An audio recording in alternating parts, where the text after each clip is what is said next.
दत्तात्रेय होसबोले के एक बयान से करेंगे, जिस पर जबरदस्त बवाल मचा हुआ है। दरअसल दत्तात्रेय ने मुस्लिम समुदाय से अपील करते हुए कहा कि उन्हें भी प्राणायाम और सूर्य नमस्कार करना चाहिए। और इस पर मुस्लिम धर्मगुरु मौलाना साजिद रशीदी ने कहा है कि होसबोले को भी नमाज पढ़नी चाहिए, क्योंकि नमाज पढ़ने से शरीर स्वस्थ रहता है।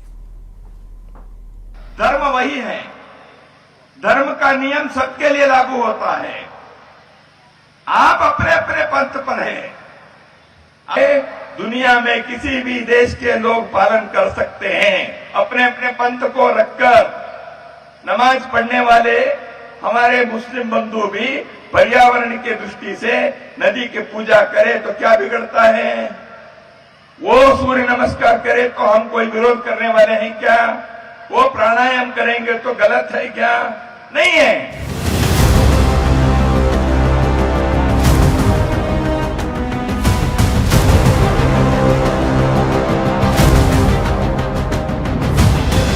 संघ के सह कार्यवाहक दत्तात्रेय होसबोले का यही वो बयान है जिस पर विपक्ष की त्योरियां चढ़ गई हैं। खासकर विपक्ष के मुस्लिम सांसदों की। कई मुस्लिम धर्मगुरु भी दत्तात्रेय के बयान पर आपे से बाहर हैं। दरअसल दत्तात्रेय ने मुस्लिम समुदाय से अपील करते हुए कहा कि उन्हें भी प्राणायाम और सूर्य नमस्कार करना चाहिए। आगे उन्होंने ये भी कहा कि धरती पर सिर्फ एक धर्म है, सनातन धर्म, बाकी सभी उससे निकले पंथ हैं।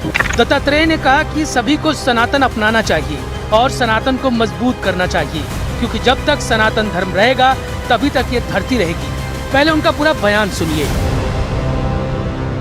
धर्म वही है, धर्म का नियम सबके लिए लागू होता है। आप अपने अपने पंथ पर हैं, दुनिया में किसी भी देश के लोग पालन कर सकते हैं। अपने अपने पंथ को रखकर नमाज पढ़ने वाले हमारे मुस्लिम बंधु भी पर्यावरण की दृष्टि से नदी की पूजा करे तो क्या बिगड़ता है? वो सूर्य नमस्कार करे तो हम कोई विरोध करने वाले हैं क्या? वो प्राणायाम करेंगे तो गलत है क्या? नहीं है। होसबोले के इस बयान पर मौलाना साजिद रशीदी ने कहा कि अगर उनकी नजर में नमाज के साथ पूजा करने से कोई दिक्कत नहीं है तो दत्तात्रेय को भी नमाज पढ़नी चाहिए, क्योंकि नमाज पढ़ने से शरीर स्वस्थ रहता है। वहीं स्वामी दीपांकर ने होसबोले के बयान का समर्थन करते हुए कहा कि योग सभी के लिए वरदान जैसा है, इसलिए हर किसी को योग करना चाहिए और नदियों को पूजना चाहिए। दत्तात्रेय होसबोले जी, हम भी आपसे कहते हैं कि आप एक काम करें, नमाज पढ़ें, व्यायाम के हिसाब से, वर्जिश के हिसाब से हमारे साथ नमाज पढ़ना शुरू कर दें आप। हम नहीं कहते आपसे कि नदियों की पूजा करना छोड़ो, हम नहीं कहते आपको गाय को माता मानना और बैल को पिता मानना छोड़ो। सब कुछ करो, लेकिन नमाज पढ़ना शुरू कर दो हमारे साथ, क्योंकि ये भी वर्जिश का एक हिस्सा है।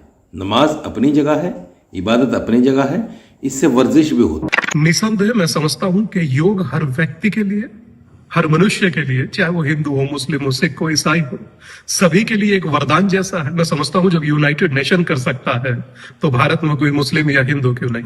हर व्यक्ति को करना चाहिए और मैं समझता हूं कि मुस्लिम समाज को भी करना चाहिए। उनकी वैसे तो नमाज भी उनके लिए योगी है, पर मैं समझता हूं कि सूर्य नमस्कार जैसी विधा जो परमात्मा ने प्रकृति और धरती के लिए दी है, मैं समझता हूं उसका उपयोग हर व्यक्ति करे।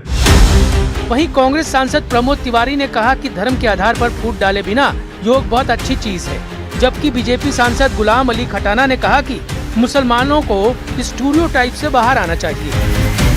दत्तात्रेय होसबोले ने योग को लेकर जो बयान दिया है, मुसलमानों को आपत्ति नहीं होनी चाहिए। वैज्ञानिक रूप से एक अच्छी प्रक्रिया है, उसमें धर्म हटा दो जिसको आपत्ति हो अपने, लेकिन इस वैज्ञानिक प्रक्रिया का पालन होना चाहिए। मैं एक बात जरूर ये कहूँगा कि मुसलमानों को बहुत सारी चीज़ों पे जो उन्होंने अडॉप्ट करी है, जिनका रिलीजन से कोई ताल्लुक नहीं है, एक स्टीरियोटाइप, उससे बाहर आना चाहिए, ये मेरा मानना है। दरअसल आरएसएस मानता है कि पूरे भारत में हर एक इंसान सनातनी है, क्योंकि सभी भारतीयों के पूर्वज सनातनी रहे हैं। इसी आधार पर दत्तात्रेय ने कहा कि मुस्लिम समुदाय अगर नमाज के साथ सूर्य नमस्कार भी करे तो इसमें क्या बुराई है। हालांकि उनके बयान पर जोरदार घमासान छिड़ गया है।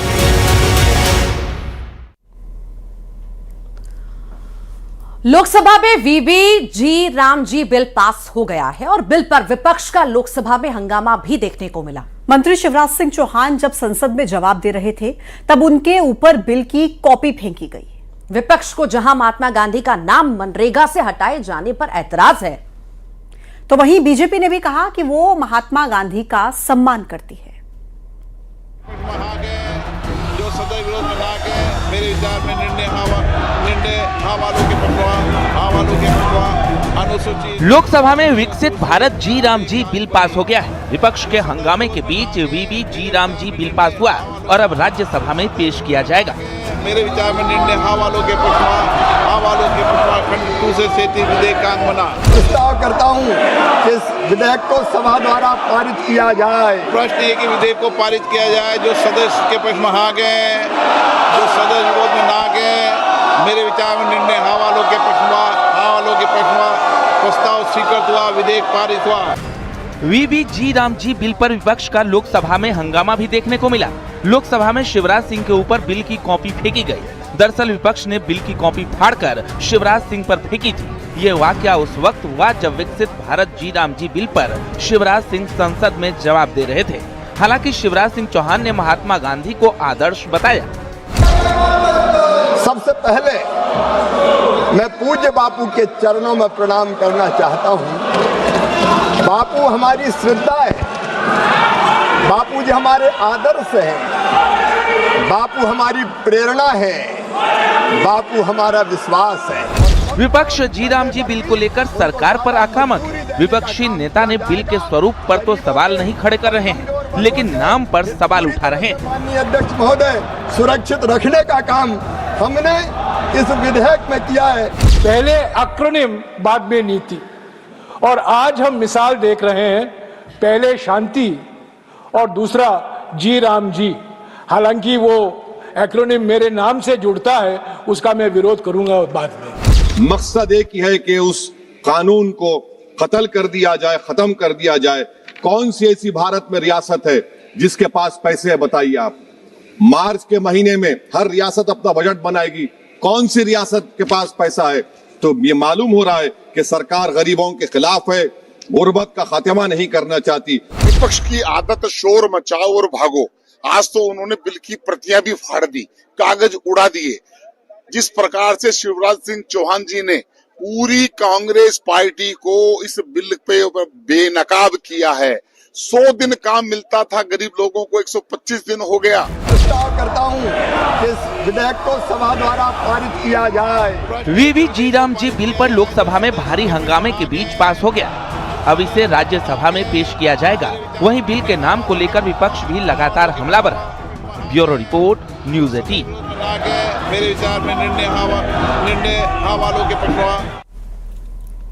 संसद में सत्ता पक्ष और विपक्ष में नोक झोंक के बीच एक अच्छी तस्वीर संसद भवन में देखने को मिली है, जहां केंद्रीय सड़क परिवहन मंत्री नितिन